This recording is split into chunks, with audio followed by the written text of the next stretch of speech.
Obito Uchiha dalang dari hampir semua bencana dalam dunia shinobi, mulai dari melepaskan dan mengendalikan Kyuubi yang nantinya membunuh Minato dan Kushina, membantu memusnahkan klan Uchiha bersama Itachi, dan juga bergabung dengan Akatsuki dan mengubah organisasi itu yang pejuang kemerdekaan menjadi organisasi teroris. Dan dia juga penyebab terjadinya Perang Dunia Shinobi keempat, perang terbesar yang pernah dirasakan dunia shinobi.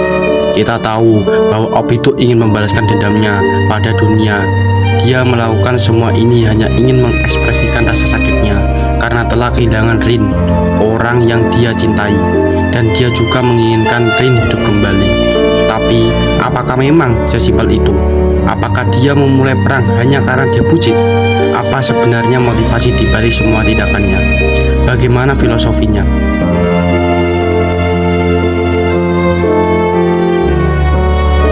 Obito dikenal sebagai anggota dari klan Uchiha yang dipercaya telah mati ketika Perang Dunia Shinobi ketiga. Dia tetap dikenal hanya melalui Sharingan yang telah ia berikan kepada rekan timnya, Kakashi Hatake. Tapi sebenarnya Obito diselamatkan dari kematian dan dilatih oleh Madara Uchiha. Kejadian di waktu perang membuat Obito kecewa dengan dunia dan berusaha membuat realitas yang baru. Obito menggunakan nama Tobi dan Madara Uchiha dan memanipulasi Akatsuki dari bayangan untuk mencapai tujuannya, dan akhirnya mengatakannya langsung dan memulai Perang Dunia Shinobi keempat. Tapi kenapa? Cerita ini dimulai saat dia kecil. Obito lahir di Konoha dan masa kecilnya tidak memiliki orang tua. Dia baik dan penolong. Dia sangat emosional, sangat mencintai orang-orang yang di dekat dengannya. Jika dia mampu, dia bisa saja memberikan dunia pada mereka dan melindungi mereka dari bahaya apa saja. Obito berbeda dengan Uchiha lainnya. Dia tidak dipenuhi kemarahan dan kebencian, tapi justru dipenuhi dengan cinta.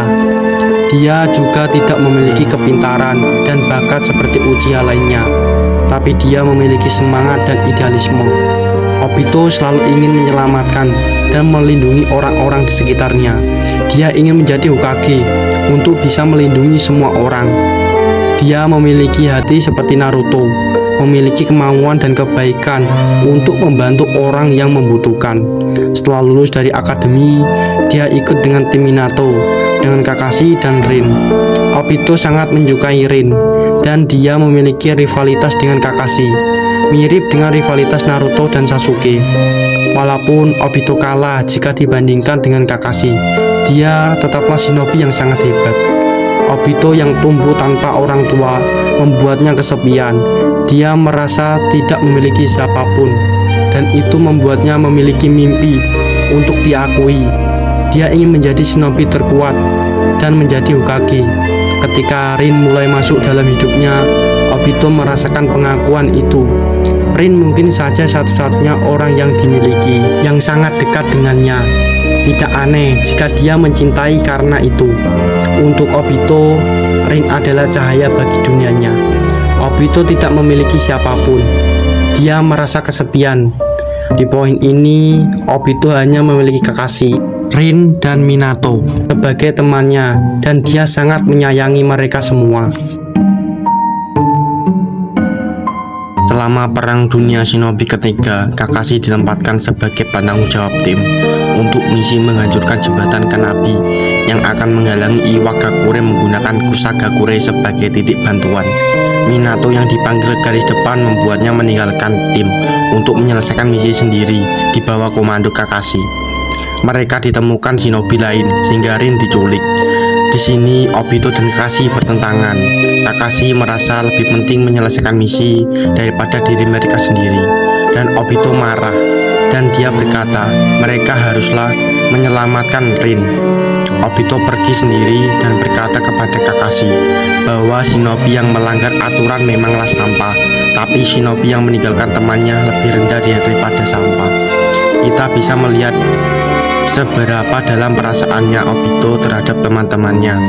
Pada perkataan ini, Kakashi tergerak hatinya karena kata-kata dari Obito, dan pergi menyusul Obito dan menyelamatkan mereka. Dia kehilangan mata kirinya di sini karena ingin menyelamatkan Kakashi. Obito membangkitkan Sharingannya, membuatnya bisa membunuh musuh. Obito dan Kakashi berhasil menyelamatkan Rin, tapi penculiknya menyebabkan gua runtuh di sekitar mereka. Kakashi jatuh dan Obito sadar dia akan terkena batu yang jatuh. Obito mendorongnya dan membuat dirinya sendiri terjebak. Obito kehilangan sisi kanan tubuhnya dan memberikan Kakashi Sharingan yang dia miliki untuk menggantikan matanya yang sudah rusak karena kehilangannya. Dan Rin, musuh segera menemukan mereka dan membuat Kakashi dan Rin harus meninggalkan Obito. Di sini Obito merasa bahwa dia akhirnya bisa akrab dengan Kakashi dan itu langsung diambil darinya. Dan karena ini dia pun sadar bahwa dia sudah tidak bisa mengakui keperasaannya pada Rin. Image terakhir yang dilihat Obito tentang Rin adalah dia terlalu lemah untuk bisa melindungi Rin, dan orang yang diperdulikan Obito terlalu lemah untuk melawan keadaan. Batu itu telah jatuh di atas dirinya dan dia tidak bisa melakukan apa-apa itu menyelamatkan Kakashi dan Rin dari perang yang tak terhindar. Obito kemudian diselamatkan oleh Madara. Dia seperti dihidupkan kembali olehnya dengan menanamkan sel Hashirama di bagian kanan tubuhnya. Meskipun takut pada Madara, Obito merasa berutang budi kepadanya karena telah menyelamatkan hidupnya dan bersedia memberikan bantuan apapun yang dia bisa. Obito memulai rehabilitas yang panjang. Ia sangat ingin pulih dan nanti bisa kembali ke Konoha dan membantu desa dan teman-temannya akan perang yang masih berlangsung. Dengan bantuan Zetsu Putih, Obito bisa menggunakan anggota badan penggantinya, dan ketika dia mendengar bahwa Kakashi dan Rin berada di dekatnya, ia pergi untuk menemui mereka. Dia sangat ingin kembali melihat dua orang yang sangat dekat dengannya, dan pertama kali ia melihat mereka, Kakashi menusuk Rin dengan Chidori miliknya. Dia melihat temannya membunuh orang yang sangat ia cintai. Dia sudah menyuruh Kakashi sebelumnya untuk melindungi Rin. Yang ia lihat adalah Kakashi sendirilah yang membunuhnya. Kejadian ini membangkitkan Mimikyu Sharingan milik mereka berdua. Di poin ini tujuan Obito berubah. Di sini filosofinya berubah. Obito membunuh semua shinobi yang ada di sana dengan sangat brutal. Ia melampiaskan semua kemarahan yang ia miliki. Ia kecewa dengan kenyataan dan ingin membalaskan dendamnya kepada dunia karena begitu kejam. Ia kembali ke Madara dan Madara mengajari dan mendoktrinnya dan menyuruh Obito untuk menjadi dirinya sampai dia bisa mewujudkan rencana Madara. Obito ingin membuat Rin kembali hidup dan menciptakan dunia penuh kedamaian seperti mimpi Madara. Obito sama dengan Madara menjadi korban dari kekutukan kebencian. Ketika semua yang dimilikinya hancur, dia tidak peduli lagi dengan desanya dan teman-temannya. Ia merasa bahwa realitas yang ada seharusnya tidak ada, dan satu-satunya cara untuk membuat seluruh aman adalah menciptakan dunia baru. Ia rela mengorbankan dirinya demi rencana ini. Dia mengorbankan semua orang demi rencana itu. Seperti Madara, Obito memanipulasi orang-orang di sekitarnya dan membuat mereka mempercayai tujuannya dan berusaha mencapainya. Selama 16 tahun, Obito menyebabkan bencana demi bencana tak terhitung banyak di dunia shinobi. Mulai dari pengendalian Kyuubi dan membunuh Minato, membantu memusnahkan klan Uchiha, memanipulasi Akatsuki menjadi organisasi teroris, dan memulai perang dunia shinobi keempat. Tapi ini sebenarnya tidak sesederhana itu. Obito memang ingin mengembalikan Rin, tapi itulah hanya bagian dari mimpinya. Ia tetaplah sama seperti dirinya sewaktu kecil. Dia masih memiliki idealisme yang ia pegang di waktu kecil. Ia ingin melindungi semua orang. Ia tidak ingin membuat orang-orang merasakan rasa sakit yang ia rasakan. Dia ingin semua orang bisa hidup dengan damai. Obito tidaklah berubah, hanya Kakashi membunuh Rin. Ia berubah karena dia sadar bahwa tidak semua orang bisa hidup dengan beruntung. Tujuannya selama ini adalah untuk menjadi Hokage dan melindungi semua orang, terutama orang-orang yang ia sayangi. Dan ketika melihat Rin mati, dia kehilangan tujuannya. Dia kehilangan arti dari semuanya. Ketika dia memegang mayat Rin setelah membunuh semua musuh mereka, dia mengatakan bahwa ini adalah neraka. Melihat bahwa dia tidak bisa mengembalikan Rin kembali dengan membalaskan dendamnya, dia sadar bahwa realitas yang ia miliki sangatlah tidak sempurna.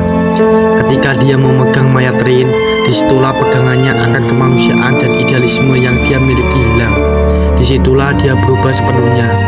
Ketika Obito berkata ingin menciptakan dunia di mana Rin bisa hidup kembali, sebenarnya tidak hanya menginginkan hal itu.